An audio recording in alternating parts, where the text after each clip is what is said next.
we had a fight, and I didn't even know I was fighting. I didn't even know where I was, and all of a sudden there's some horns, bip, and I heard him saying, I've had enough, and I couldn't like sort of attack. I didn't know who Viv was then. Viv didn't know who I was.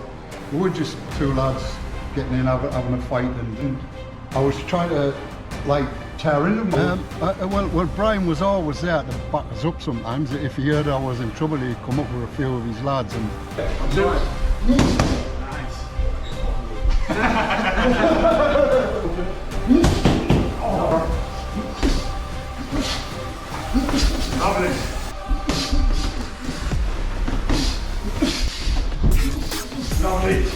You've got to understand, I've got a lot of respect for these lads, like Billy Robinson, Viv Graham, and Viv was a very tough lad, you know, he was a strong lad, and same with Billy in his day. There's not many people could have beat Billy. In fact, Billy told us I was the first man to ever beat him, so... Yeah, let's talk about that, because that was a...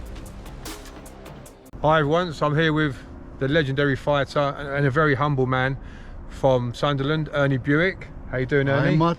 Great. Hi. Nice of you to come today. Thank you very much. Nice to see you. Yeah. Well, I'm very, very honoured to have you on, because Ernie's never done an interview before. No, I haven't, no. And I'm honoured that you've agreed to do one with me. Well, Matt, I'll be honest, I like to watch your programme. I remember when I first saw you, and I was like sort of, you know, you had a night, the way you looked and everything, and the way you put yourself forward was really well. And I like some of the short interviews that you did as well. Yeah. And Richie Horsley mentioned a little bit about you, and I know you've did things with Brian Cochran and people like that who's been friends in the past. Brian's very like a friend of mine, and I knew him off the earlier days, like when he used to come up to Sunderland to see us then, you know. Yeah. How'd you get on with Brian? I get on really well with Brian. He's I got introduced to Brian, a friend called Tomo, when we were working in the rave clubs. He said me and Brian would get on like a house on fire, you know, and I met him, and soon we met, we hugged, and we got on, and we became friends after that, you know, and still remain friends today. I get on well with Brian. I like Brian. And you did the door with him, didn't you, as well? Did the doors? Well, Brian was always there to back us up sometimes. If he heard I was in trouble, he'd come up with a few of his lads, and I mean, Brian sort of stuck out like a sore thumb then. He was a bit of a big lad, you know, and but great lad though, great personality, and but I love Brian a bit. And he was very handy to have on your side. He was you know, he was a very strong lad, you know, and even people around him who knew that Brian, you know, well, they talked about his fights, and they told us about Brian, how strong he was, and actually watching him hit in the bag once, I remember he hit the bag with a right hand, and he didn't have to chop into it with his right hand, and there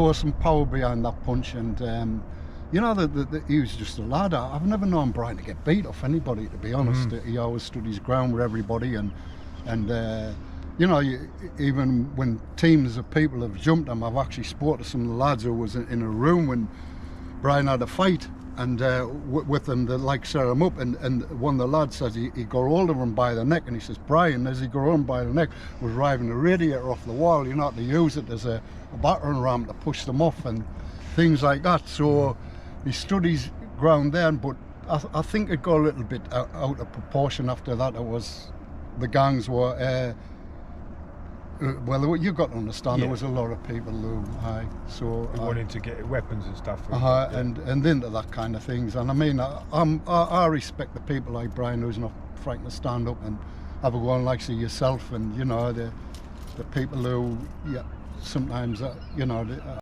Well, we look over there is where you were born. Well, I used to come down here when I was a kid. The docks, there used to be a lot of fishing lads down there. There's still a couple of old boats in there. I think when I speak to the lads, I think they're from the 80s. The 70s, sorry, the boats. But the lads are retired now, but they still come down as hobby and mess around with the boat and take it out once in a while. It's mostly pleasure boats out here, going out and doing a bit fishing. Yeah. And so if you point up in that direction, Matt, I was born along that river there. On the left hand side, I was born about, maybe it's about 200 yards as far as your eye can see. If you see the bend on the left, I was born there, and I always remember my mother used to say, my dad's parents were always arguing with each other because me granddad liked his drinking. He was a bit of a womanizer, so there was lots of fights in the house. And and so my mother she wanted to get out, away from it all. So she then got a 2-bedroomed house, which I remember where we lived across the other side. They still had gas lights in the house, you know. Yeah. And so that tells you how far I'm going back, you know. So later on, when I was about 5-year-old, we then moved on this side of the river. On this side of the river, just past them flats up there. It's not far away, it looks actually further when you look at the flats from here. But I lived on that side of Bartley Court, and I've got to admit, I've got a lot of special memories down there, keeping me pigeons. I had a cat, and did you have pigeons? You know, I had a dog, and when the cat wasn't there, I would always have somebody around. It's like I was either pigeons or cats or things like that. How many pigeons did you have? Oh, I might have had about 10, 20 or something. I can't really remember. Them as well? You flew them all? Oh no, I didn't race them. It was just to let them out, watch them come in, sit in that call house on the night and look at them and that. I started off with 2 pigeons. I remember on the night, my friends used to come round, knock on the call house door, and I would have the candles on that, and we would sit in there. You know, they would bring all kinds in with them. You know, I'm not questioning where they got most of the stuff from. You know, but they would be sitting there bringing anyhow, and we would sit there and talk and. Like Mike Tyson with the pigeons, he loved his pigeons, didn't he? I mean, I suppose, you know, I like animals and things like that. And anyhow, I lived up there, and my dad used to get the boxing gloves when we got about 12-year-old, and he used to put the boxing gloves on me and my brother. So I'll tell Alan, our Cliff had just been born round about then. That was my other brother. Sadly enough, my brother passed away not so long ago, about April time. But anyhow, so we would get the gloves on. I remember once Alan he's my younger brother, he was getting the better of us, and I had to step it up a bit, so I kind of let my younger brother beat us. And so we were at it like, and you know, underneath. Yeah. So that was my first lesson with the boxing gloves on. But you got to understand that when my dad and them grew up, when they were kids, they would get on top of the top. It was called the Goths, where he was born, where I actually was born as well. And they would get on the rooftops, him and his mates, and they would have the gloves. And I used to, the old fellas tell us the stories about Tony Schofield would tell us the story about when they went on the farmer's field with the bag, and the farmer, well, what you doing there, like, asking questions. And we just sit in the bag. Oh, that's okay. And he said, you didn't mind if I watch a bit? And they went in the bag, and he let them get on with. So they had the little secret training, and that's what Tony told us, my dad's friend. That was how old would you have been then, roughly? I'll have been about maybe it's about 13, 12, 13, 14, but no, about 12. Did you have the fighting? What gave you that fighting heart that you are well known for now? How do you think you get that, really? I mean, my uncles always persuaded us as well. Sometimes they would say, go to Lamp Street. Well, my uncle Thomas was a North East champion. He was more into football. My uncle Joe was a very good boxer. So I would say what I've heard about my dad and all them, I think they all had a little bit. So it was like just the way we were brought up, really, Matt, you know. Yeah, listening to the stories of your family and their fights. Growing up in that area and being able to have a bit of a personality with different people.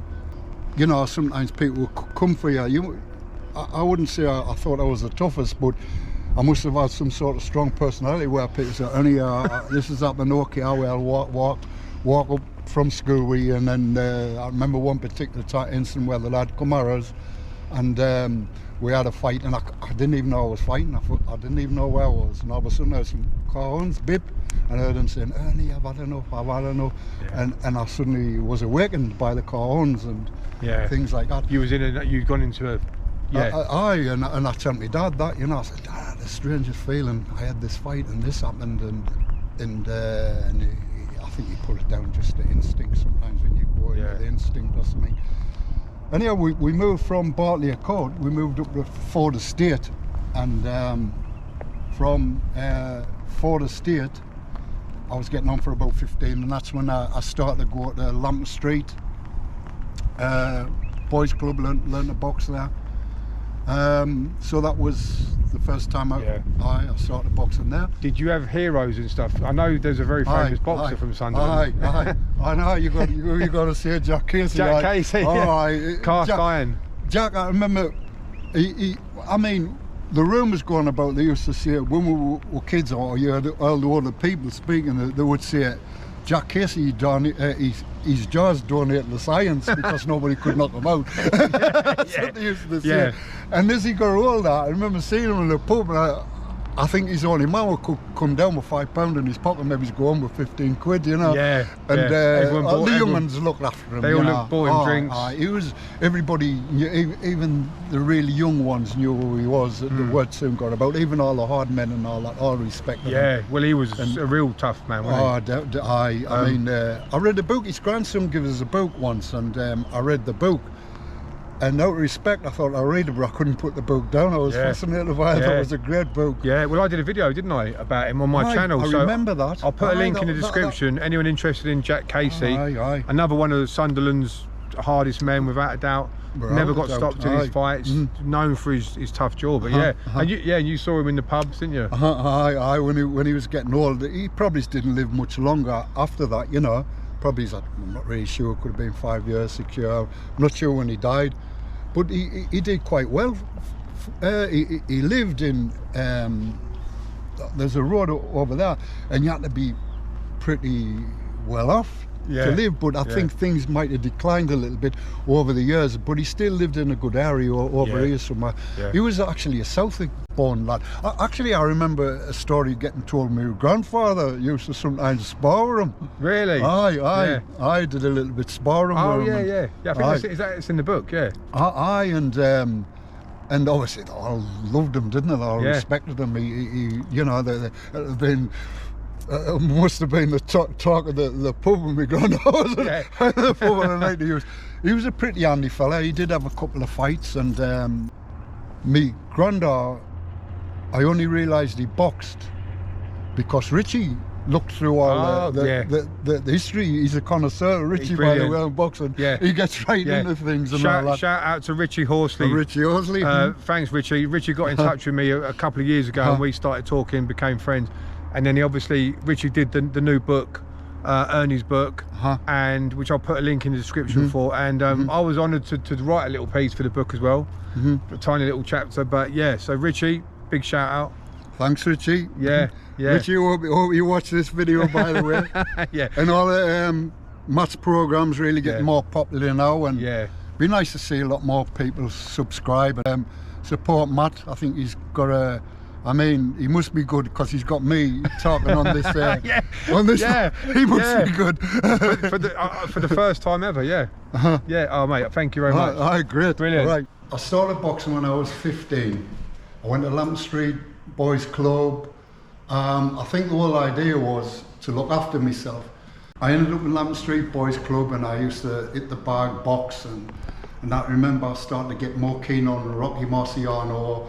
I read things in the boxing news, and I think I set that as a sort of a image, or a vision, to get up every morning, start running, getting a little bit more in condition, and in the end I become obsessed with training. Every morning without fail I got up and went for a run. Then I kept saying to the trainer, I want to fight, can I have a fight? And he said, wait a bit, I want to get you ready for the fight. I got my first fight, and I remember when I got in the ring, I wasn't nervous actually, the first one. It was a proper old tear-up between me and this lad, and the first round I got him on the ropes. And I remember when I was a kid I used to watch the wrestling, and they used to put the hand on the outside of the ring, the wrestling, and anyhow he had his hand, so I stepped back, thought that I couldn't hit him because he had his hand on the outside of the ring. Then the referee got involved. Anyhow, I went on points. It was a right tear-up, and I boxed him again about a week later. But this time, he kept right out my way, and he used his boxing a little bit. I just charged around the ring after him, taking swings, charging round. Some of them were missing, and I won again on points. So that was the fight.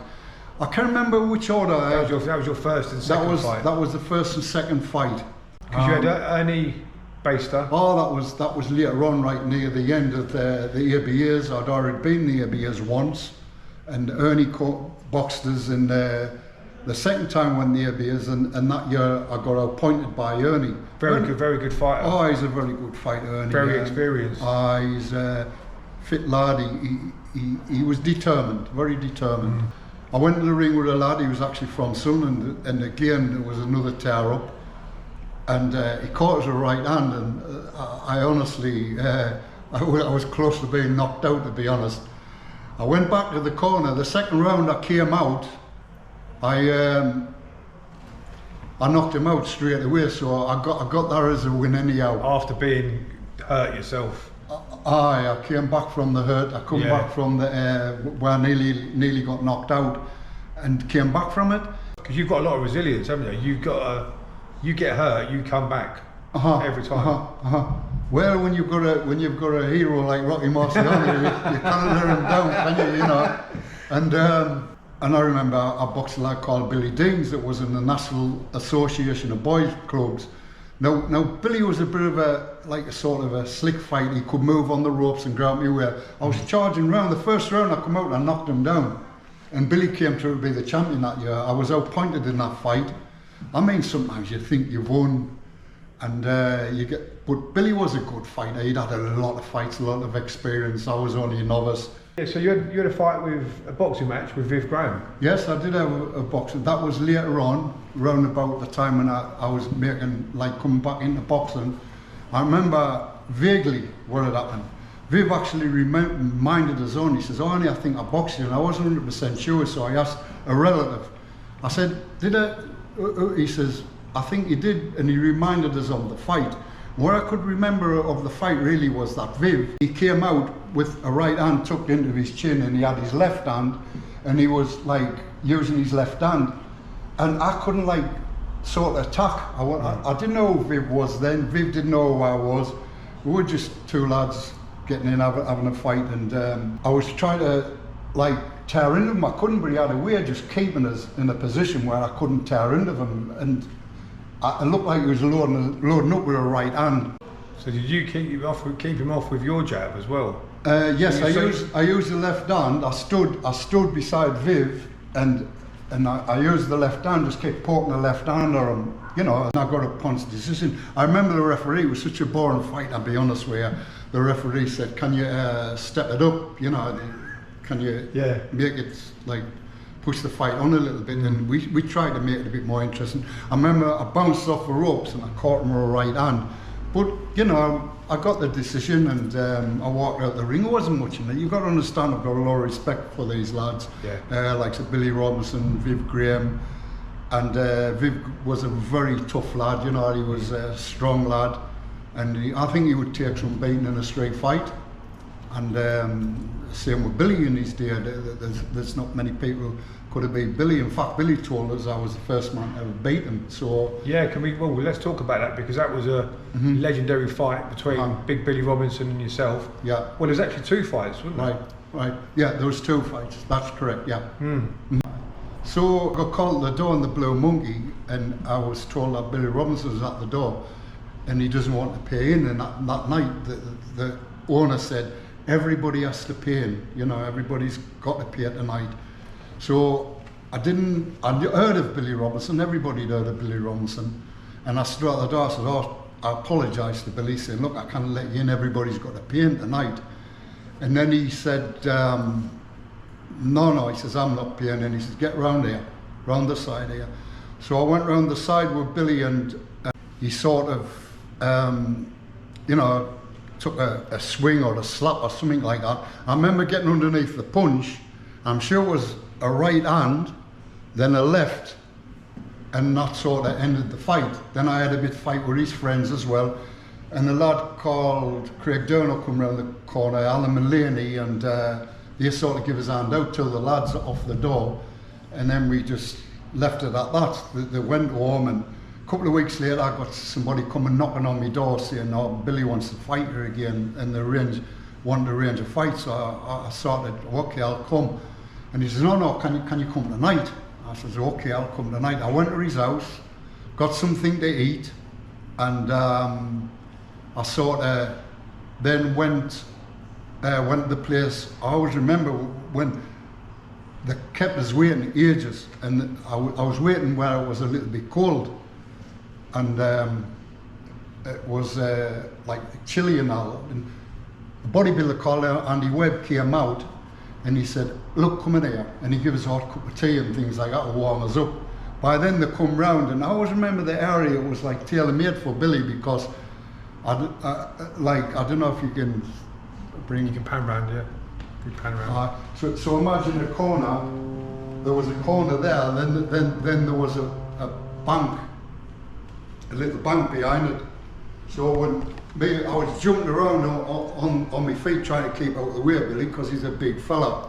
He's a lot bigger than me, and at one time he got us against the wall, and I just covered up my hands, and he was punching into us from the side. I moved round, got on the bank, actually fell on the bank, and Billy got on top of us, and wherever he was doing, and I got underneath and jumped up.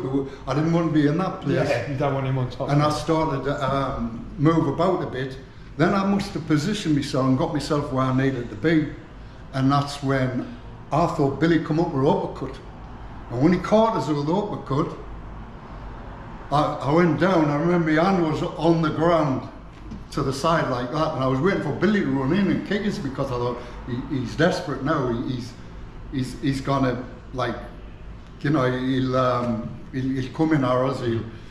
And then somebody go on my hand. It was Keith Bell, and he was the one who arranged the fight. So then I just sort of screamed like, "Come on, come on." And I tore in because I was embarrassed, because I didn't feel like I wanted to end the fight there, So I got a little bit embarrassed and moved in, and next minute I heard Viv saying, "Away, Ernie," which means, "Away, Ernie," or "Come on, Ernie, away, come on," that's it, And that's when the fight ended, and then I was a bit confused, because Billy went that way, Viv went another way, so I followed Viv in, and Viv was actually sitting on a seat, on a chair, and I did remember distinctly. I mean, I'm trying to be very respectful here, but I was drawn into a situation where I didn't even want to be in the first place, to be honest. And he said, "I want no trouble in the gym," and Andy Webb, the bodybuilder, was sitting next to him. And he says, "I want more trouble in the gym." And I says, "Okay, I'll sit beside you," not knowing unawares that Viv had actually popped us from the side. Yeah, so that punch that put you over wasn't Billy, it was Viv, yeah. Which is why you didn't see it coming. No, I didn't see it coming. I was put down. I sort of got back up. So that was a clean shot right on the chin. Right, aye. From a he must have hurt us, because I remember getting this white flash coming through my mind, and I jumped up on my feet and I shouted, "Come on!" And I sort of went forward again and tore into them. A lot of the punches were missing, but I just kept turning into Billy then. When I went into the gym, I sort of went to the toilet a couple of times and come back and forth. And then as I came through the doorway to leave the premises to get in the car, I saw Billy stand there. "Mind, give Billy his due," he come. He says, "I said I would shake your hand before the fight. Said I would shake your hand after the fight." He was very honourable. Old school fighter, and let's face it, he was the toughest man around there. If it had been a few years later, it might have been me who would be having Because there was only 6 years age difference between them. There was 6 years between me and Billy. Not a lot. I'm born in 1954, and Billy's born in 1948. November 1948. I'm born in October 54. So there's not that much age difference. No, there wasn't a lot of age difference. I mean, I've heard rumours that Billy was really old and all that kind of stuff. But Billy, you give him his due. He liked the party lifestyle. Billy liked he liked a cigarette, and he liked a drink, and Yeah. he liked that kind of lifestyle. And he was well known for putting 2 or 3 blokes away at a time when he was out wherever he was. And I think what had happened then, Matt, I think maybe it's that kind of lifestyle could have caught up with him, you know. But he liked the drink and he liked the cigarette. You became allies as well, didn't you? After that? We became very good friends. We Jeff Brown, the Hammer, we were all got on well together in the end, and we sort of backed each other up and each other out. And you became friends with Viv as well? Viv, I went through to see Viv. Viv was actually a bit of a comedian. Sometimes he could make you laugh. And I remember when Anna was making the tea, some tea, and he says, you know, Anna's getting the best china out for you today, you know, and he would make a joke of it and make us laugh. Yeah. And I could be a bit of a funny lad, to be honest with you. And he was always like, he was bubbly, he was like, had a personality about him. Yeah. And then I would hear stories, I watch him, he'd be in a pub with you one day, he'll stick one on you, and he wants everybody.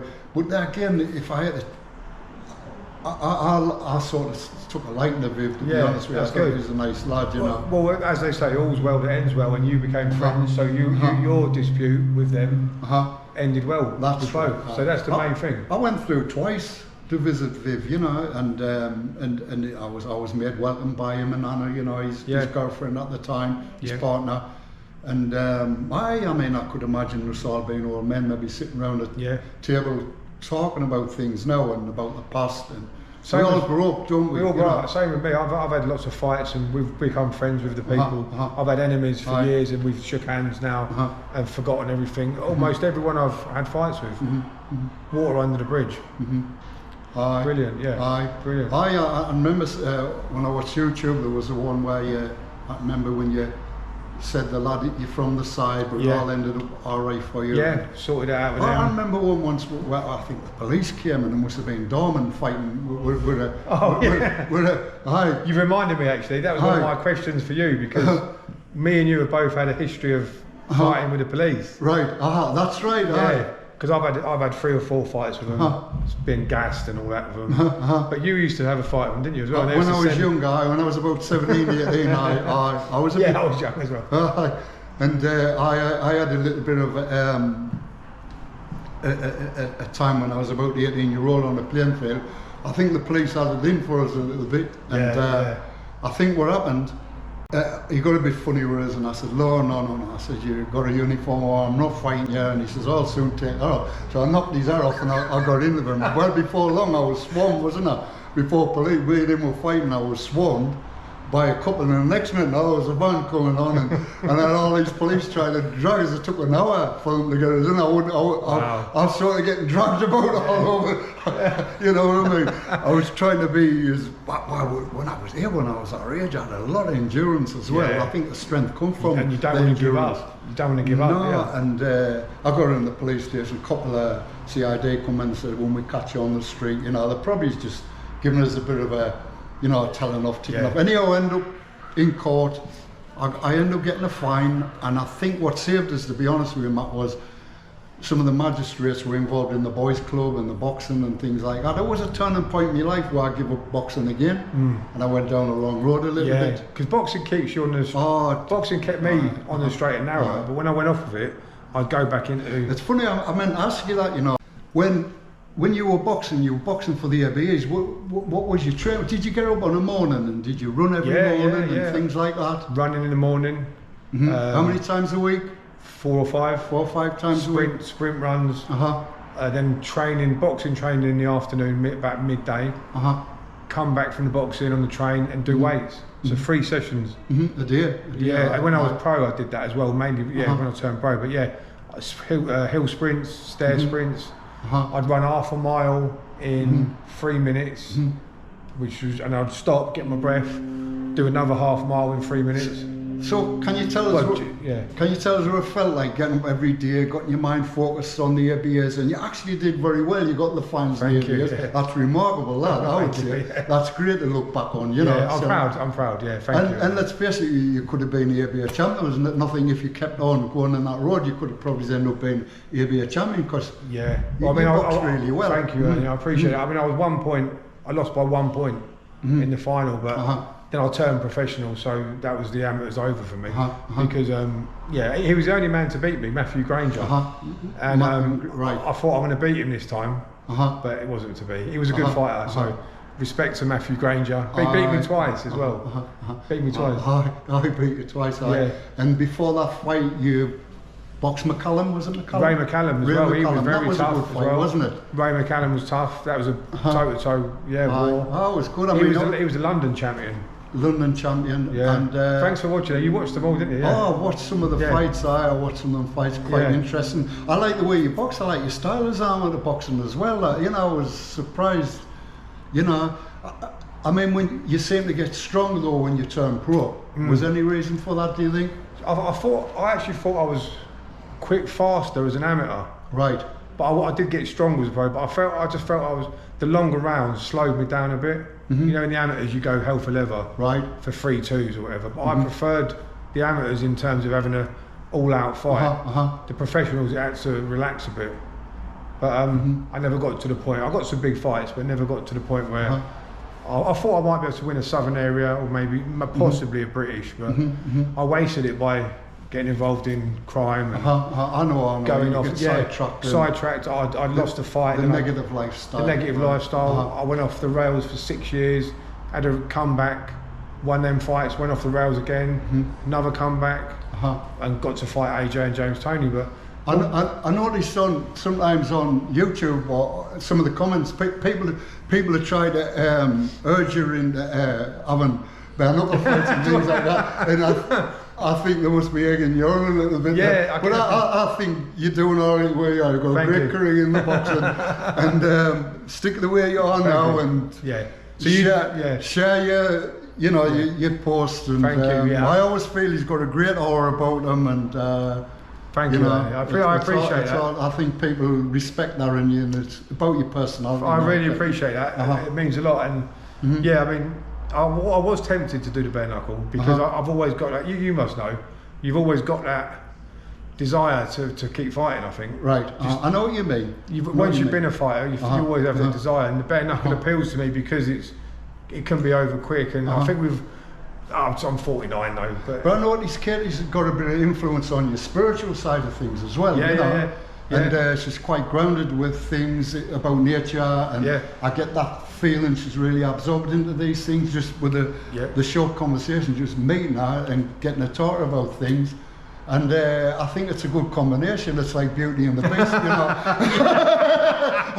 It is,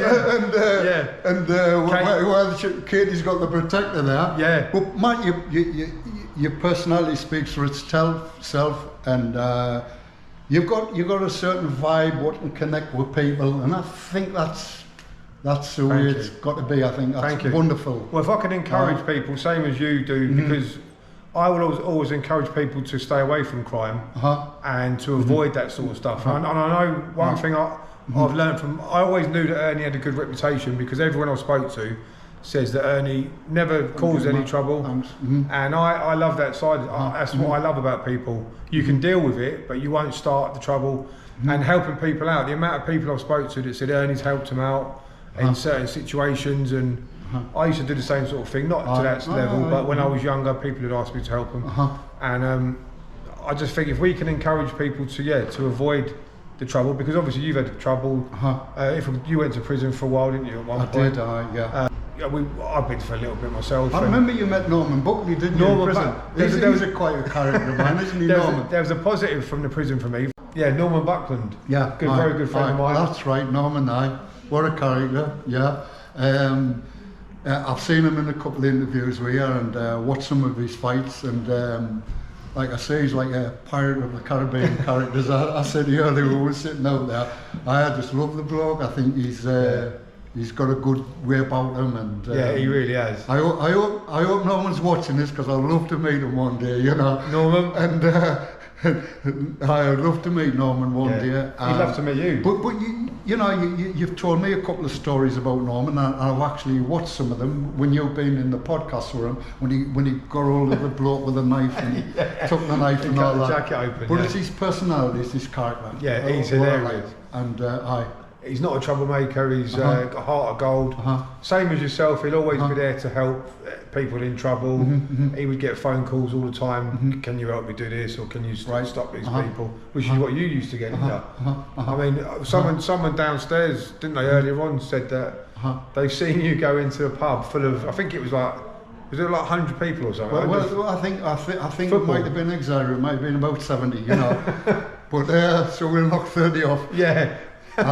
No, I think what it is, Matt, I mean, I had a reputation then as well, so when I went in, and I sort of had a little bit of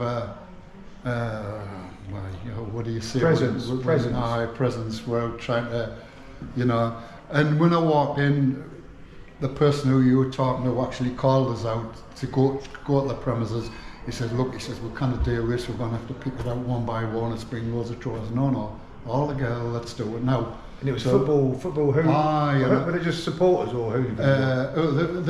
Well, we'll not mention the name, you know, No. because some of them's good lads as well. We're not mentioning the name, but we're a particular firm what belongs to, obviously, they used to fight with the Gremlins, and they reminded us that, because not only that, the lads from Newcastle knew where to find them. They could get straight off the tube, down not far from here, and they could go straight to that pub and know where to find them on the football days. So there was a lot of police presence and a lot of things. So the man who you were talking to downstairs, I was telling you the story. Yeah. So I went in and just basically said, you know, everybody's got to leave now, you know, and they all walked out the door. Just on your own? I was on my own. Why, mine, the fellow was standing with us as well. He said he was pulling a few of his drinks behind the bar. But I thought he was standing with us. But no, he was there with us, and I got to admit that the bloke would stand by her as well, you know. He's a very, been a good friend over the years, and we've looked after each other, you know, and I think that goes a long way. He's the type of bloke, he's not going to leave your side, you know what I mean? And even to this day, you know, we're getting to, he's a businessman. He's very good. It's a family business which is run on from one generation to the next. And now young Walter's taking the reins, the young lad who you mentioned. He's lovely as well. I just went and mentioned his name, but you can keep it in. I'm sure he'll doesn't mind this. Yeah. And what, he's a lovely lad. Both great to meet them both. Yeah, and great hospitality up here as well. I saw sometimes you get situations like that where I think you can get into situations like that. And did you have any, because you were so outnumbered, you must have had amazing confidence to walk in and just say to all of them, you've got to go? Well, I did have a lot of confidence, whether it was too much confidence. I would say, I just went in and got it done. I wasn't going to back down, and that was it. There's a couple of times things has happened like that, and I went up. But sometimes if I get a nice greeting, smile off somebody, I feel, oh well, we can talk, you know what I mean? And sometimes we just sit and talk. It was a job that I chose, really. I remember when I was a kid, when I was a kid, 30. I'm saying I'm a kid because I'm 70 now. But I remember when I first took this job on, it was because I lived in a flat in Grindon. And I couldn't afford to pay the heating bills, and my friends would say it's warmer outside than it was in my flat. So my friend Bertie Ostrowski and Chuck Sawyer and Gary Perm were working on the door, and they said, look, come and work with us, we'll give you the job. You can come work with us. Yeah. And they were a great bunch of lads. I mean, you're talking about the wild bunch, you know. These fellas, I mean, they were proper fighters as well, you know. Were they? Bertie's one of these hidden lads who you didn't hear about, but he would have flattened quite a few people in the North East as well, you know. And big, strong lad, and I've never seen him get beat in a fight. And so I was practically in with a wild bunch. I remember Bertie once said, Ernie, you're not the man you used to be, because I was trying to be more diplomatic. And he said, Ernie, you don't have to fight, you know. You just be just talk to people. I'd rather listen to Gary than listen to Bertie, but Bertie, you're not the man you used to be. So I thought he took all what you call the soft edges away from us. Yeah, he made you get tougher. I was a tough lad himself, but we met Bertie, when I met Bertie, you actually, we're talking about how I met Bertie, it was because we were on a coach once, and there was a lot of Newcastle around the coach bang on the window. There was this big fella, and Bertie would tell you the same story. And he went and he was telling people to come off, and anybody would grab it by me, I was straight off on his head. And I went out, and I was down on the ground, the kickers and that, and I got back up and I hit the big fella. And when he went down, it was like I said, whoa, what's happened? He's gone now, he's down. And me and Bertie normally have a laugh about that, you know, about things like that. Bertie was a staunch football hooligan. All the Vauxhall lads, mind they were a wild bunch. The Vauxhall lads, the football hooligan. But the point is, these lads are great, you know, they're lovable. Good lads. And Gunnar, I remember Gunnar as well, he got caught, he worked for Barks' Brewery, it was Derek Rowe, Alan Bryan, a big fella, you know, the huge, light man, you know. They were all, they made you laugh as well. They were so funny when we were out together, a bunch of them. So you were more diplomatic as you got older, or as you were younger? No, I think what happened, I was adapting to the things, and sometimes you get somebody coming up, me and my friend Trevor Parkin, working on the door one night, and Trevor's a big lad, Matt, he's about, maybe he's a bit smaller than you, and at the time he was a pretty wide lad. And this lad, obviously, he wanted to keep fighting with me all the time, you know, and he wanted to keep fighting with us all the time. And honestly, Matt, I was a bit horrible, I'll be honest with you, and I thought, the confidence I had, I thought, right, I'm gonna knock you out of a slap, hung me hit the ground, you know, I shouldn't be talking like this on the video, you know. And, but getting back when I worked with Bertie, I think they were trying to get the roof edges back. I went to Batlane once, Matt the lad was taller than you, and he kicked off, and ended up me and him fighting, and Bertie said, let them get on with it, let them get on with it. And I had to fight him, and I've got to admit I was nervous and I couldn't get beat in front of them because, you know, and I remember as I was going forward in him, I was moving back on my toes and hitting him, and I couldn't catch his head. You know, there was moving, but I got him against the car, and I went for the ribs, and I was punching him, and I brought his head down when he was against the car, and I managed to get the lad down. And I've got to admit, it was like a certain feeling of, I'm pleased that one's over with, but at the same time, I was right on the edge. But I learned how to live on the edge. On the edge of losing the fight, maybe? No, what I meant by that is, he was bigger than me.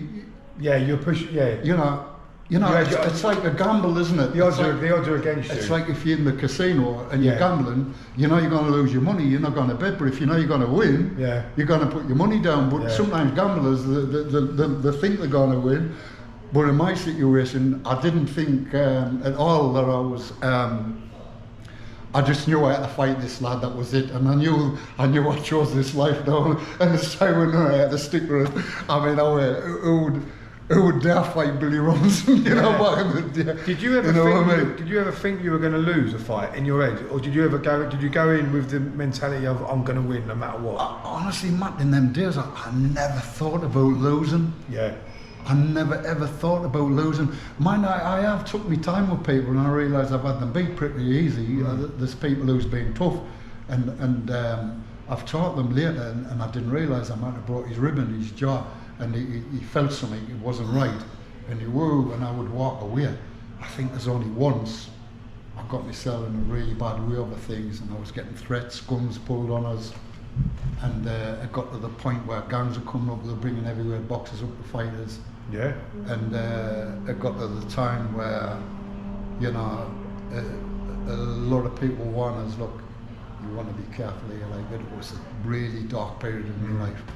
And I ended up going to prison. I ended up going to prison, put it that way. And I have respect for, you know, and the person, and only a lot of respect for his father, his mother. His dad was my dad's best friend, and what they had to go through because of us two idiots. You know what I mean? What we left behind for them too, and also it was a situation where these two old fellas met up, and nobody knows what they're talking about. And my dad's a pretty tight, close person with his words, and his only things like that was between him and the lad's dad, and I'm not going to talk about it. Yeah. And it was a bit of a bad moment for us, but that should never have happened, you know. I'll be honest with you. So that was a regret, one of your regrets? Oh, terrible regret. Yeah. It's bad regret, definitely. But and that was the only. You did a prison sentence. I did a prison sentence. One and only. No, when I was young, I was in a detention centre. Yeah. I went a bit off the rails. I had a fight with the police. I went a bit off the rails. I got on one or two people, and I did some stupid things, and I ended up in prison. It's sort of, it's not nice to talk about it, but obviously there's a lot of people out there asked you to do this, and the people who ask, I'm only here to oblige them as well as yourself, as we've already spoke about.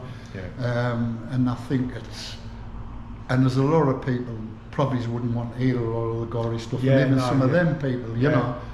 Well, I appreciate you coming on and talking, because you don't like talking about the stuff, which is why you've never done an interview in all these years. Well, you know, Matt, sometimes when you go on there, I get a great response. I mean, I absolutely love you, I love your channel. I don't know how many times I've told you already, you know, people will be, Katy be getting a bit jealous, you know. So, you know, she says, you're not going up there by yourself. But, Katy's filming, by the way. That's just But no, it's been lovely. It's been a lovely day, by the way. Thanks. Yeah, Ernie's looked after us. It's been lovely up here. We've had a bit talk, a bit laugh, and I like some of Katy's philosophies as well, and ideas on. I don't know which one's a rock here. The man's supposed to be the rock. I think she's the rock, isn't she? Maybe. Keeps things right. Katy's calmed me down a lot and taught me a lot about forgiveness. Is one of my things she's taught me. I've forgiven people that I've had grudges with for years, and we've shook hands now. Forgiveness, because if I saw a quote the other day, forgiveness. It was from, I can't remember who it was, but it's like if you've got anger in your heart, it's like having a hot coal in your hand, waiting to throw it at the person. You're going to hurt yourself first, aren't you? So I've learned to forgive. That's thanks to Katy, and to become more. I'm more relaxed. I don't like the negativity and all the trouble anymore. And I didn't like it anyway, to be honest. It's just something that we had to get involved in. But Katy's been very good for me. And now you've met her now, so you understand. And you like a lot of her philosophies, and I can see where she's coming from. And because you've studied philosophy yourself. Well, I read a little bit on philosophy. I learned to read. I dove in at the deep end. When I was learning to read, I went in very deep, and I sort of developed a good discipline from that, and also a good insight and a good vision into things. And I think also I developed a better idea on the spiritual side of things, what type of person I want to be. But somehow the barbaric side seemed to come out during the days on the door, and I sort of forgot that road, that path. And I mean, how long were you on the? You were running the doors, weren't you? How long were you doing that for? Well, I would say I ran the doors. I started about just before I was 31 when I started work with Bertie Chuck and Gary Pern on 5th Avenue. And I do little bits before then, just to get a little bit money for Christmas. I didn't really like the job, to be honest with you. I progressed, moved on, year by year. I got mentally stronger. I realised there were a lot of big lads around. I had to get on the weights, toss the weights up a bit and start getting a bit strength, a bit bulk on us. You got up to about, what, 16 stone? I got about that weight, but I always seem to like to drop back about 15 after that. For the speed? I think I needed a bit of speed as well, and sometimes I would train, I would be pretty slow when I was lifting the weights, but when I started getting back on the bags and a little bit shadow boxing, that speed is up. But I think the only way I got in condition really was actually because I was actually facing up to things in real life experiences. It's like a boxer, he adapts to get the ring, he's got to train for his fight, he's got probably 2 weeks to think about it as well. And then he's actually got to walk from the dressing room to the ring, and how he feels when he gets in the ring. So I think you've got to adapt to the environment, and you've got to get your confidence, and you've got to have your wits about you. You've got, you know, your stories about Lee Duffy, which is Brian Cochrane's friend. We already spoke about Lee. Lee walked into a bit of a thing where how he lost his life, you know. Brian sometimes used to go into people's houses so when he didn't get shot. He says that himself. He's lucky to have survived. So when he didn't. Because the things he used to get up there, I mean, you're taxing people who's into drugs, and I've seen a lot of people in prison for murder for people who couldn't tax them. In fact, one of them was Brian's friend called Speedy. Oh yeah. And he got shot, and I always remember the 3 lads who were in prison. One of them got put down the block and he got shipped out. And then there was another 2 lads. One was called Bula, a lovely lad, coloured lad, good laugh, you know what I mean. And the other one was dead quiet, and you just wouldn't think. I don't want to. Out of respect for Bula, and I would love to see a lot of Bula. I think Bula were. I can't quite remember his name. I would love to see a lot of him in there, because if he's ever watching this. When was the last time you saw Brian? Brian, a few years back. Now we did get in touch with each other on the phone once. It's been a few years back since I got in touch with Brian. I saw him 2 years ago. I went over, stayed at his house. We went to a boxing show. But obviously his health is sadly, I know he's struggling walking and from all the weight training and stuff like that. Well, Matty, we're out of shadow of a doubt. He's got to be one of the top blokes in the northeast. You know what I mean? He was a big, strong lad. Yeah. And you know, if people could just be honest, you know, and he would have. I think he would have took some beating. In the 1-to-1 fight. His strength. But I just know him as a lovely, cuddly bloke, you know, who's, you've always got on with him. I've always got on with Brian. He's just Brian, when he's your friend, he's got no ego about him. You know what I mean? He's your friend. He's a lovely natured lad. He is. If you're watching, Brian, lots of love, mate.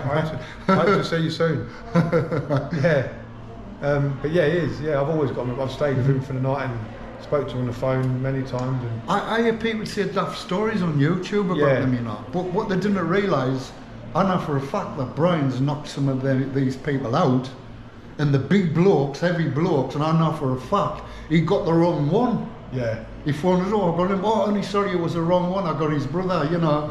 And these are all, I'm not going to mention names, it's like the way they say things about me on YouTube, and I'm not going to mention the names. I don't want to lower myself their level of the story they've told about us, you know. I'm not even going to go down that path, you know. People have lied about your... about what they said, and you know, they're trying to act big, they call themselves the governor. I'm not going to go on about it. No. Mine, I'm not underestimating the lads neither. I'm not trying to say I could ever beat these people either. Definitely not trying to say that. As I say, Matt, I deal with people, these things as they come. I'd rather get on with people. Obviously, I'm a lot older now, you know. If I could talk me well, I think, but I'll still hit them if I had it. I would. Well, you still help out. I mean, even a couple of years ago, you've helped out, and I'm not really involved in the security work now. I'm away from all that. But now and again, when a friend gets into a difficulty and he knows I can go and help them out a bit, like I'm away from that side of work, kind of thing now. And sometimes, because they're good friends and they've always been helpful towards us, you know, how do you explain like what love is? You know what I mean? What friends are and what love is? How can you explain that? You know, you respond more to the love than what you're going to do to what other rules might come around. If you've got to betray your country and betray a friend, I'm sorry, I'm going to betray my country. You know what I mean? And I really pledge myself to the country, but it depends who's telling us to go away and do what as well, you know. So I think that's one thing I've heard about Ernie since I've been up here. I've asked so many people, everyone knows him no matter where we go, shops, jacuzzi, in the gym, in the jacuzzi, everyone knew him. Everyone's got a good word about Ernie, and everyone says he's always there to help people. He helped so and so, he did this, he helped me. And I think that's a testament to your character, that you've got that reputation across the whole of the North East, but it's a good reputation. Well, it's a bigger achievement, I think, to connect more with people. appreciate them people as well, Matt, you know, because these are the people who keep you up when you're down. Definitely. You know, these are the people who lift you up. Definitely. You know, you never fall on the bottom when you've got that round you, you know. Yep. And how we going to explain that in words? We cannot, but it's that's why it's always good to treat people how you would like to be treated yourself. That's how I live by. And yeah, and you've definitely got so much respect from everyone up here that I've seen. Well, I mean, it works both ways, you know. Respect always works both ways, doesn't it? Yeah. And like when I was signing the book, I was a bit nervous at first, and I felt a bit embarrassed. I felt it was ego. But I got to the point where I really appreciated these people, and I've got to see a few people. There's Baz, by the way, Baz. Today I had to meet Matt. That's why I couldn't come and sign your book. Oh, I mentioned it here, but I didn't want to get too much into detail what was going on. I said, "Oh, Matt Legg's coming up. I'm going to see him about." Yeah. But we'd already arranged it, and his son actually wanted to know what the pacemakers were. The pacemakers, it's like the peacemakers, but his son's 11, I think, or 12, and he's read the book and he thought it was the pacemakers. Yeah. He says, "Dad, what does that mean?" And he messages us one day to tell us, and he thought it was hilarious. You know, I always appreciate these people who come, like the other day I met Brody, by the way. It was great to meet you the other day. I was a bit tired, I remember. I had to get up early, I didn't sleep very well that night, flat tire on my car and things like that. But it was good to meet Brody, and again, I really appreciate these people around us. I cannot say enough about that, you know. Yeah, lovely. They really mean a lot to us, these people, Matt, you know. That's nice to say, and I'll put a link in the description to the book as well, Ernie's book, which is going very Baz, I've got to contradict what Matt says in one thing, because when I mean contradict, I don't mean contradiction. You know, lads, if you're out there, watch this. Don't forget Matt Legg's channel, subscription. He wants to get 100,000, I want to get 105,000 by November. It would be great to see it. It'd be a big thrill for me, and I hope everybody gets the same feeling. It would be good to see Matt do it. He's so dedicated. He works hard for this channel. So what do we do? Just put over back? We'll just keep walking. Yeah, keep walking. Let's just like them in the room. Them in the room. Yeah, to the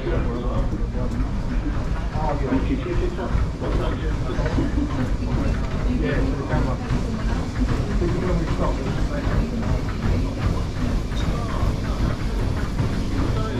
Oh, is that where you hit the bag? No, so this is the MMA room. We hit the bags upstairs. This is where we do the MMA kickboxing and MMA. This is where I saw Ernie outpace the 22-year-old boxer who sprints over there. That was a while ago. It was only 2 years ago, wasn't it? So you saw him? So I physically watched Ernie outpace an active boxer on those treadmills and sprints. A 22-year-old? Yeah. About what, 2 years ago? No, it was a bit longer than that. And that treadmill where Matty's on now used to be Ernie's treadmill. Ernie's always in that treadmill, permanently. I stopped running. And you could hear him from outside. I know, because I used to try to go really fast. Yeah, you did. You still sprinting now on the treadmill? No, I just use the exercise. Oh, yeah. I had a bit of trouble with the feet, and I just let them get well. Okay now, anyhow. So anyhow, this is Les. Les is doing a bit of MMA right. as well. We had a good couple of fights, and way back. That was me over there back in the day. Yeah. I'll show you guys upstairs. Lovely. Right. Who did you fight for? And so I was MMA, so I fought for pretty much every organisation. Cage Warriors, Cage Gladiators. Sure, Dave Legino. Dave Legino? Yeah, he was Cage Warriors. His name rings a bell, and I think he probably was my time. Yeah,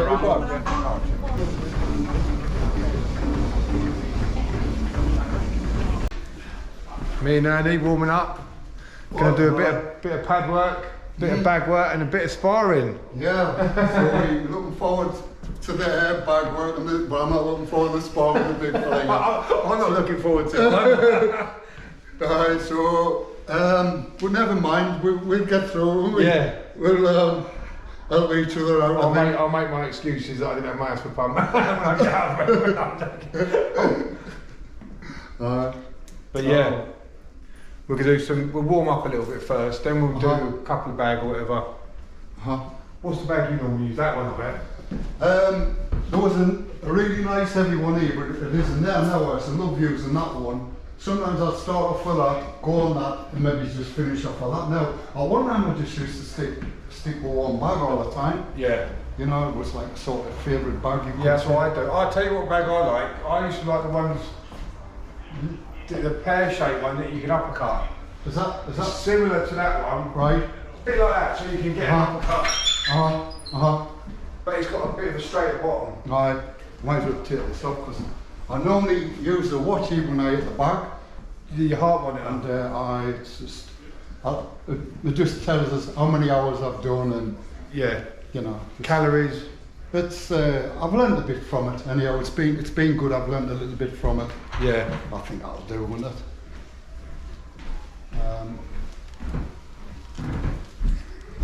I'm not very fit, so just hold on. Saying that, Is that your bondage? Because we both getting a bit mixed up here. No, that's not mine. Is it not? No, I think that's yours. Aye, right. So when I get out of breath, it's going to cut. And it'll be. You look, it'll definitely be a little montage.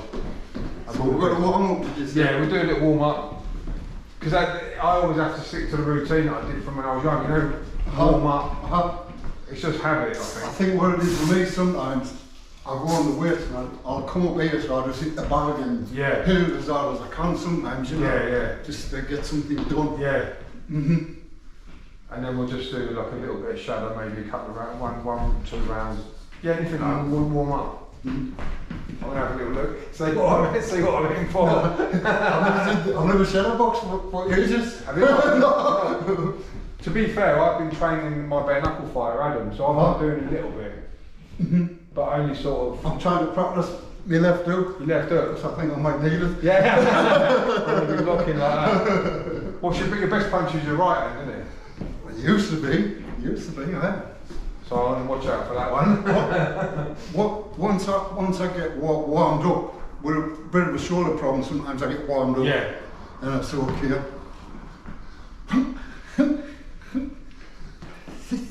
I wanted to get a little look at you, see when you got a video of that. Oh yeah. No, but he's getting worried now. Yeah. I'm trying to save the bone. I've got 20 stone or something here, 20 stone. Which one do you want to go on? Any one you want. I'm not bothered. I think that one looks good. Well, if you want to go on that, right, here we go. Are we ready? Yeah. Right.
Nice job.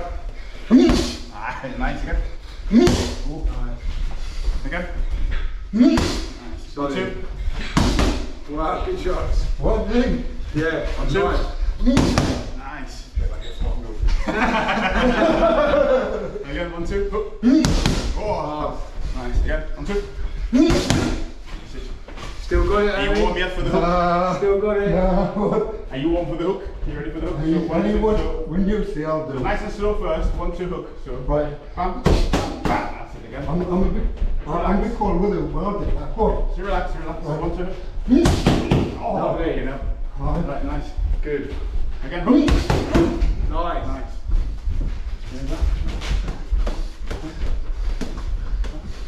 I'm not good at getting away with pinches or jab. Yep. Good job. Again. Sorry. Again. Hook. Again. Hook. Again. Now, One. So, straight through. Nice. Again, straight through. Last 10. Oh, that was good, I think. Well, You get another one, or me? one. You'll do one and he'll come back after the next 2. I'm going to struggle to do the 2 rounds. Well, The one in 2 minutes, but I'll be right. It's just funeral, we'll just keep it very basic, you know. Well, no. He's still looking sharp.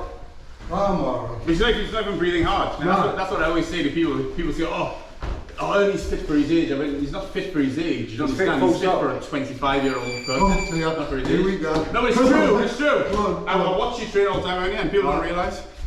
Get nice and nice again. Oh, yes, again. Were you a kickboxer or a boxer? Boxer. Oh, but you've thrown a bit like kickboxer. Fought some good fighters. Oh, so again. Anyhow. Oh, yeah. Good. 1, 2. 1, 2. Oh, yes. Get him one, bro. Yeah. 1, 2. That's it. Where are right hands up? 1, 2. Oh, yeah. Okay, you're good with doing that. Yeah. I think my left will probably my best. Alright. I'll do it slow first. Whoa. Yeah, is that slow? Whoa. Nice. So I'm glad I stretched now. Again. Wow. Nice. Again. Nice. Jump. I'm not stepping into that right. No, don't worry about it. Nice. Again. A little bit higher there. That's it. Especially for the angle. That's better. Again. That's it. Again. And 1, 2. Nice. I'll go over here. And I'll do it right. So 1, 2, drop under. Right. 2 times. Right. So 1, 2. Nice. Again. Okay. Perfect. Whoa, yeah. Again. Oh, yes. Alright, Just double it. Just relax and double it. Relax and double it. Ah. Good. Good angle there. Like your guard is perfect there. So let's get in there. Again. Nice. Again. Oh. Again. Right. And then finish off with a jab. So up front. Nice. Good. Perfect. Right. And then you go around. Right. Christ. What weight did you fight at? Hard work. Your footwork is a little bit like a kickboxing footwork, which is good because boxers don't move like kickboxers, you know? We'll get into this fight. Huh? Is this supposed to be a talk show? Alright, come on. When the timer goes. Jump. Nice, again. That's it. Come 1, 2. 1, 2. Right. Is that what you mean? Yep. Right. This next time, drop on, then come back with a straight right. Drop so on, slowly, right. do it slowly first, yeah. And then, Yeah. get that one right. Yeah, but just sit on it. Don't just drive all the way. I know I through. didn't put my back foot into the dinner. Okay, 1, 2. Nice. Again, 1, 2. 1, 2. Nice. Again. Nice. I didn't know how to go with punches. I mean, you know. Just Then pivot. move. Do some, Just pivot. Just roll under. Right. Right. So let's go 1, 2. 1, 2. And then run that on, then come back Yeah. straight right. I think so. So, proper. Nice. That's it. Perfect. Right. Good. Ooh, nice. Just jab, nice stiff jabs. Nice stiff Two jab. stiff. Come on. Okay, all right? Yeah, perfect. Okay. Oh. There's Rocky Marciano in the background. Look at that. Look at that. What a shot that was. Alright, You were rocking. Alright. You were rocking in the back. Good one, sir. I was, He's 70 years old. what? He's not even breathing hard, you see what I mean? I was knackered after the first round. No, you're not, I haven't been training much though. You're doing your biking and that. Yeah, that's not the same as You've this. still got to change around, haven't you, to get back. But yeah, You've got the foundation, I suppose. the biking is not the same as this side. Aye. I remember you got the weight on the street. Yeah, I'm gonna go. Back and that. I'm gonna go. Yeah, I'm gonna go. No, I'm saying if I get into crush it, I was push like that, and I'll turn it to a scrap. Right. Oh.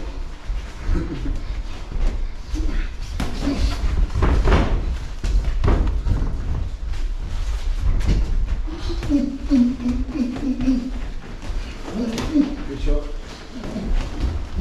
Nice.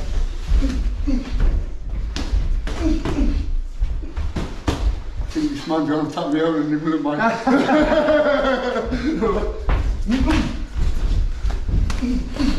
Good. Then the arms go quickly close, and then he shifts his head round like that, and then nice, good shot, nice shot.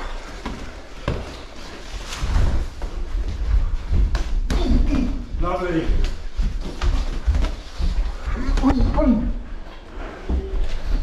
You gotta catch it, because you only have to see it coming.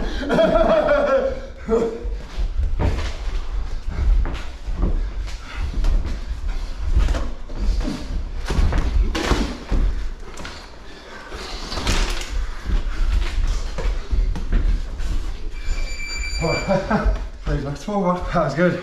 I was getting a bit worried. I thought he was trying to catch his own. No.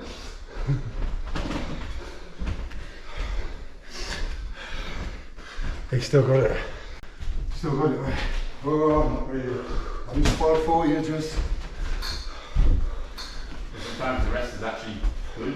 What? If you don't spar for a long period of time, you actually come back feeling better. Aye. Yeah, the rest So is you- good. You keep yourself close one, didn't you? What? You keep yourself. I was just going to say how you're after to that. Yeah. You know, keep being close. You've got the weight to lean on us Yeah. to get us out of breath that way. Right. Shoo.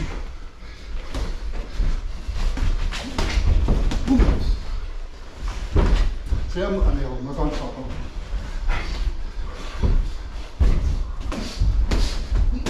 Nice. Good.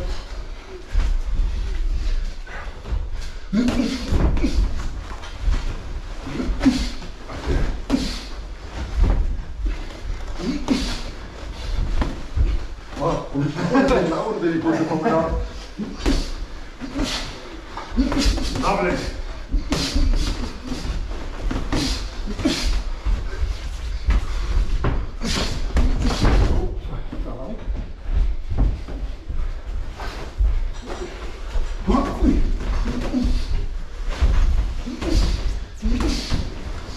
Good work.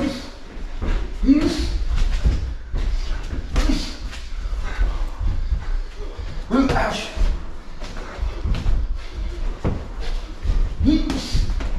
Nice. Good shot.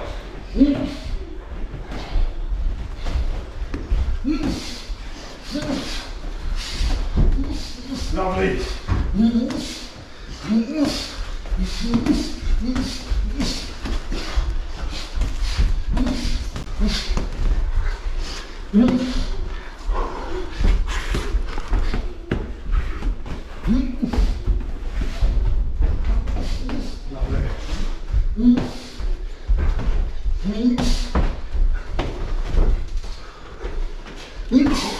Shot. Shot. Lovely. Drop me back. That's good. Right. Well done, mate. Well done. Done. Thank you. Thank you, mate. I'm doing that for ages. Shots. Awkward person, like, to spar against someone who keeps coming. Right. Yeah. So Leo, let's how long have you had this gym now? 13 years now. 13 Aye. years. I met this when he was about 17. And I was at university, so I think I was 18 Yeah, when I met you. Yeah. He's quite a pretty well built lad then. Yeah. What are you trying to say? I'm still You're more from into this muscle. I know, so I spent a lot more weight back there. I think you're more into your boxing stuff, aren't you? at the Mine's minute? my fitness at the moment, He likes doing the fitness, loves walking, stuff what you more or less do. Yeah. He likes to meditate and he likes Yeah. knowledge. Nature. He's always learning. Yeah. Good businessman as well. He comes from a poor family in Africa.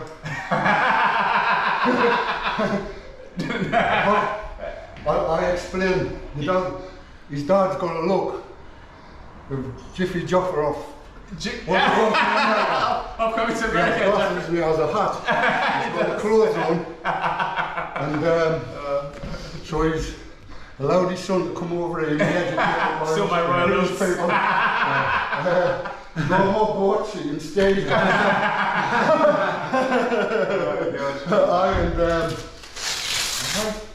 Yeah. He sticks on, he's got a kind of property as well, hasn't he? Yeah, you worked hard. Sorry? You worked hard and built your... Well, initially I worked hard. I call it working smart because I generally tend to get to a certain stage and delegate.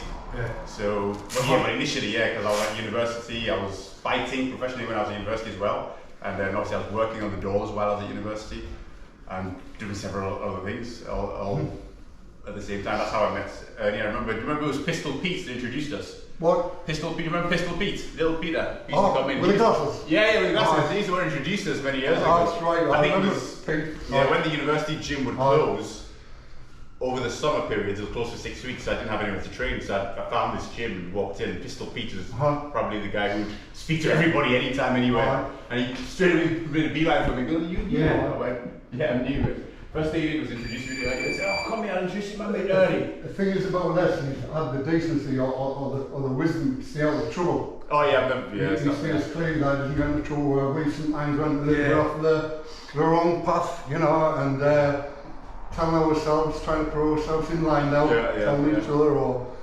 where. And obviously maths, I think if you want to call it his saviour or his point was when he was boxing, I think that kept him out of trouble. I know him already, and he did very well. You know, lucky not to be a champion. Turned pro. I think you won 7 out of 10, was it? Pro 7 out of 10. He didn't stick the pro along just like he did with them. And once he was finished with them, they tried the pro. And you don't know what disappointments comes along in life. With what comes along and sometimes, you know, you need somebody to come up and be able to talk. You just pick you up, say, "No, get in there. You've got the chance of being there, be a champion." You know, things like that. Because I wasted a lot of time. You know, and because the lads he fought was twice here, be a champion. I'm repeating stuff here because we've already talked about that. I'm trying to tell you about, you know, some of his background in fighting and you know. But obviously, he's a different man now. He's got a lovely partner here. Yeah, Katy, and she keeps him on the straight and narrow. Definitely. She's what you call, you know, the side that he needs. You know what I'm trying to say? Keep him grounded and keeps him right. And apart from that, he's a good man. I think anybody, if they judge him by his past, I would just couldn't believe if anybody turned around and said, this bloke's, you know, I would say most of the time he's getting in trouble, it's got to be for a reason, you know. I would have said that. Aye, and well, what I want to say about Ernie is, I met Ernie, must be 2000, 2001, maybe 2002, so I've known Ernie for about 20 years. And over maybe the last 6 to 8 years, we've started to have more of a relationship where he comes in and we'll stand outside having an hour's conversation. And the thing about Ernie, he has too much time for everybody. So he's got to the stage where his life is not his own. Everybody's looking for Ernie to help solve a problem. Not just any kind of major problem, even a relationship problem. They're all looking for Ernie. He's always been that way. Yeah, he's always been that way. And sometimes, I mean, I know it might sound terrible, but I've actually tried to tell him, listen, everybody's problem is not always your problem. Because he feels it's his role. That's his role. He's obliged. I mean, so I've known Ernie for over 2 decades, and he's the consummate gentleman. He's a guy who goes out of his way for everybody else. He thinks of everybody else before he thinks about himself. And sometimes I find that to be a negative thing, because he puts himself in harm's way sometimes, looking after people that have absolutely nothing to do with him, just because he feels it's the right thing to do. Like I said, in 2 decades, and since I've been here in this gym, he has never ever not stopped and spoke to anybody who would want to speak to him. I've seen Ernie's come to the gym to train, and he's been stood there for 2 hours talking to somebody, taking on somebody else's problems, advising them. But he's only come to train. And always got time for people. Yeah, he's got too much time for people. He's got way too much time for people, and that's what in the past I've even told him, Ernie, think about yourself sometimes. Don't think about everybody else. Yeah. It's not about everybody else. But like I said, he's the consummate diplomat. Whichever situation he goes to like a professional diplomatic head on him. That's the best way. Yeah, it's always the best way. Yeah, always the best if you can sort it out that way, do it that way. Yeah, of course. Thanks, Les, for that. And so, Ernie, now that you've sort of calmed down in life and you're 70 years old, yeah. What do you do on a daily basis? What's your average day? Well, I like coming to the gym, and I get me shopping in. I'll go for a coffee. Sometimes I go home. If I'm a bit bored, I'll have a nap, you know, and go out on the night for a coffee. I like to visit the countryside. I like going up to Northumberland, Adrian's Wall. I've been up that way a couple times. Cowbridge, I go down Yorkshire way, down to Richmond way, all them areas of the country surround the house, right down beside Devil Bridge, Kirby Stevens, some lovely hills down there. But I went on the motorbike. I had a good run out. I sometimes go out with a neighbour guy, he comes out with us. Actually, a lot of us went out on Sunday while I met up, but somehow we all ended up going our separate ways. But I still had a good day out, and it was still, you know, the scenery, the sunshine, and, you know, just relax. And as Katy said, you know, sometimes when you're around nature, it gets you feeling right again, and you come back home feeling refreshed. You know, you get rid of the demons and all the things might be trying to catch you all here and everything. And so, you know, the negative thoughts and when you think what might come into your mind. And but I think you and Katy's like as well. You like the countryside. And you've got your bike riding. Does Katy do any biking with you? Yeah, sometimes? we were doing it. Yeah, you're going to start again soon, aren't you? And join the gym. So it's good, but Matt's also doing a bit bodyguarding as well. And where was your last job? Oh, Finland. Yeah, I've been Finland, Romania. Who were you guarding this time? Who were you being I was bodyguarding a rapper. Right. Called Lil Baby. Yeah. Oh no, yeah, I don't know him. Yeah, he's massive, Little Baby. Yeah. American guy. Yeah, it's huge. Not like massive size stature, massive in. He's probably top 5 in the world. So he's keeping himself busy doing things like that, Les, you know, like jobs like that. From Katy's running a little business at the minute as well. What's the name of the business? Katy's Haven.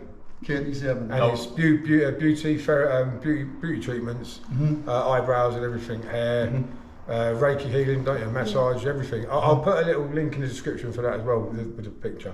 But Ernie, it's been a brilliant day. Spending the day with you. Matt, it's been great meeting you and Katy. It's been absolutely great. I'm going to miss you already. I know. You know what I mean? I miss you. It's been a pleasure.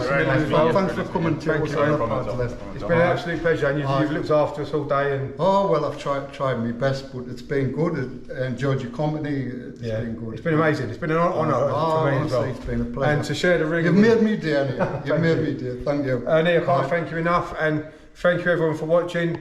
Please hit the like button, please subscribe, and please share as well. Thank you. Thank you very much. Thank you. Brilliant. Thank you. Thank you. That was brilliant. Thanks. Les, thank you. That was brilliant as well. Thanks very much for coming. Thanks. Thank you.